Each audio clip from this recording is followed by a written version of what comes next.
toucher à tout.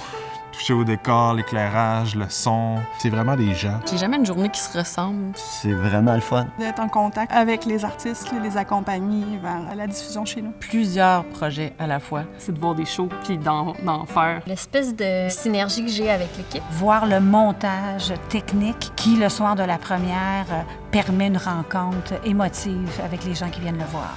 Une espèce d'adrénaline, de le préparer, de le bâtir, de le pratiquer, puis après ça, quand on arrive à le jouer, d'entendre la foule réagir. C'est le goût des autres, le goût d'être avec les autres. De me surprendre moi-même. Bien recevoir les gens, de driver des équipes efficaces. C'est d'être la maîtresse des univers. En lumière, on parle d'univers lumineux. Ici, j'en ai 14 à m'apporter d'univers. C'est la relation avec les personnes qui sont là. Puis le déplacement d'énergie qu'on a en équipe. C'est lorsque je réussis à convaincre journalistes et spectateurs à venir voir quelque chose ici au Diamant qui est un petit peu plus osé ou méconnu et que lorsque les gens ressortent de la salle, ils sont convaincus. Le prestige qu'on peut voir juste à l'arrivée devant la bâtisse qui ressemble vraiment à un diamant. Ça bouge. C'est un lieu qui change avec les saisons. On a une super vue de notre cuisine, du toit. Tous les midis, je vais prendre une petite marche dans le Vieux-Québec. L'ambiance. Tous les autobus convergent vers le carré de Deauville. C'est le cœur de Québec. D'à côté du Capitole, puis Palais-Montcalm, on est au cœur des arts. Puis les boutiques. C'est central. C'est là que ça se passe. C'est vraiment chouette parce que j'habite pas loin. Ça me permet de marcher pour aller au boulot. Il n'y a pas meilleur spot pour venir travailler.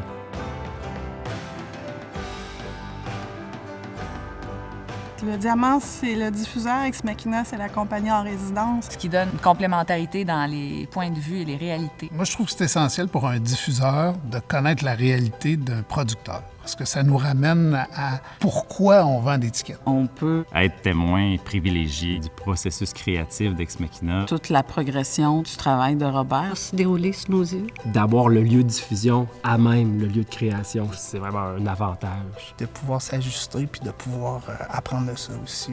C'est d'avoir la source créative à même nos bureaux, en fait. C'est très inspirant. Dans 10 ans, je pense que le Diamant va être connu de tout le monde à Québec. Il va mûrir, il va se diversifier. Je le vois encore plus grand. Puis il va avoir développé à la fois son public, à la fois sa place dans le théâtre de la Ville de Québec. Je pense que le Diamant, c'est que le début, là. Il va être encore plus connu. Parmi les plus grands théâtres mondiaux. Parce que ce que Robert il laisse comme sensation au théâtre, c'est important que chaque personne le voit, puisse le sentir, puisse le vivre. Puis quand les gens pensent à Québec ou parlent de leur ville, qui pensent au Château-Frontenac, qui pensent au Festival d'été de Québec, mais aussi au Diamant de Robert Lepage. Ça va être, si on veut, une espèce de temple de l'avant-garde à Québec.